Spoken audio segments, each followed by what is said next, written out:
Maintenant, il est 8 heures. Lucie, dans la salle de bain, se rhabille avant de descendre dîner. Duc est déjà rhabillé, debout devant la fenêtre qu'il a ouverte. Il regarde le paysage et réfléchit à ce qui vient de se passer entre Lucie et lui. La Nationale 6 longe la muraille orientale du parc jusqu'à la pièce d'eau, au bas de la pelouse, puis elle monte en ligne droite jusqu'à la crête d'une colline, champs et prairies, qui ferment l'horizon méridional. Lucie a d'une enfant les épaules étroites, la poitrine plate, les crispations, le visage qui se fronce dans la recherche du plaisir, l'insatisfaction.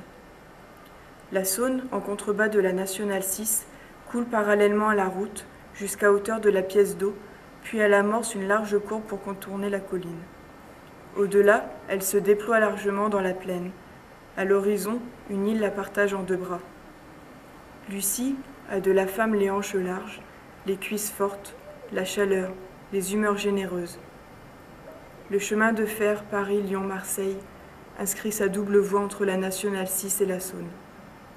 À hauteur des murs du parc, il n'est séparé de la route que par une 50aine de mètres, du fleuve par une 100aine de mètres. Puis il s'écarte de la route pour suivre la Saône et contourner la colline qu'il franchit à l'horizon, à l'endroit où la crête s'abaisse pour se rapprocher du fleuve. Lucie, comme une enfant, a été maladroite, convulsive. Elle a gémi de la persévérance de l'homme. Quelle aridité, a-t-elle dit. Sur la Nationale 6, les camionnettes dépassent les poids lourds ou inversement. Les voitures de tourisme dépassent les poids lourds et les camionnettes. Les voitures de gros cylindrés dépassent les voitures de petites cylindrées ou inversement, dans les deux sens et sans interruption.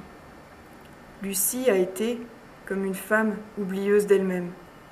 Abandonne-toi, ne t'occupe pas de moi, c'est ton abandon que j'aime. Et des gestes maternels quand l'homme s'est apaisé en elle. Sur le chemin de fer, les trains électriques se succèdent, de 10 minutes en 10 minutes, transportant les uns des voyageurs, les autres des marchandises.